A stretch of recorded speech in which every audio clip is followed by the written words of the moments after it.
Assalamualaikum warahmatullahi wabarakatuh. Dalam video kali ini, kita akan belajar tentang pelestarian hewan dan tumbuhan langka. Sebelumnya, marilah simak video berikut ini. Inilah nasib pesut yang terdampar di Sungai Mahakam. Diduga sempat tersangkut jaring nelayan, pesut berjenis kelamin betina ini ditemukan warga desa Rantau, Kutai Kertanegara, sudah tak bernyawa.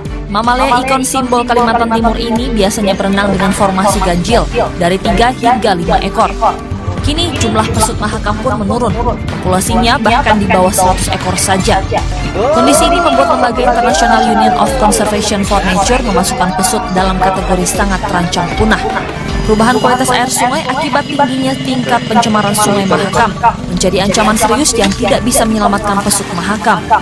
Kian sibuknya lalu lintas sungai dengan hilir mudik kapal dan perahu bermotor juga menjadi ancaman serius lainnya.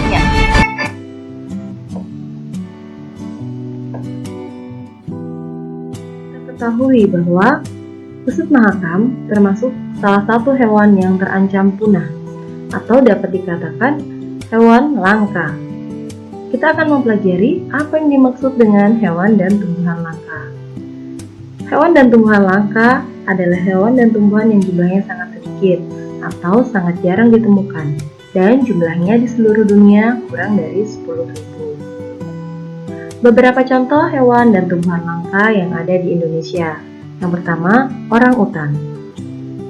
Yang kedua, burung enggang. Yang ketiga, badak bercula satu. Kemudian komodo, kantung semar, Rafflesia arnoldi, bunga bangkai, dan tanaman payung. Selain contoh-contoh tersebut, masih banyak hewan dan tumbuhan langka lainnya yang terdapat di Indonesia. Semua tumbuhan dan hewan-hewan langka tersebut perlu dilestarikan. Adapun tujuan pelestarian hewan dan tumbuhan langka, yang pertama, menjaga keseimbangan ekosistem agar kehidupan di muka bumi ini tetap berjalan dengan baik. Yang kedua, melestarikan keanekaragaman hayati yang bermanfaat bagi ilmu pengetahuan dan masyarakat. Yang ketiga, memenuhi kebutuhan masyarakat, misalnya untuk bahan bangunan, makanan, dan obat-obatan. Yang keempat, dapat dimanfaatkan sebagai tempat hiburan dengan membuat taman rekreasi atau kebun binatang. Yang kelima, menciptakan lingkungan yang nyaman dan mengurangi pencemaran udara dengan tumbuhnya berbagai pohon. Dan yang keenam, mencegah kepunahan berbagai jenis hewan dan tumbuhan, sehingga anak cucu kita kelak nantinya dapat mengetahui hewan dan tumbuhan tersebut. Adapun beberapa upaya yang dapat dilakukan dalam rangka pelestarian hewan langka. Yang pertama, memberikan edukasi atau pendidikan kepada masyarakat tentang pentingnya kelestarian binatang langka untuk tetap hidup di habitatnya, sehingga manusia tidak lagi mengusik keberadaan hewan-hewan langka tersebut dan menjaganya untuk tetap hidup di habitat aslinya.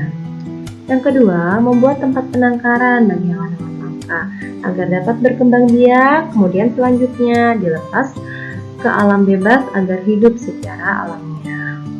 Kemudian membuat tempat pelestarian hewan baik secara in situ.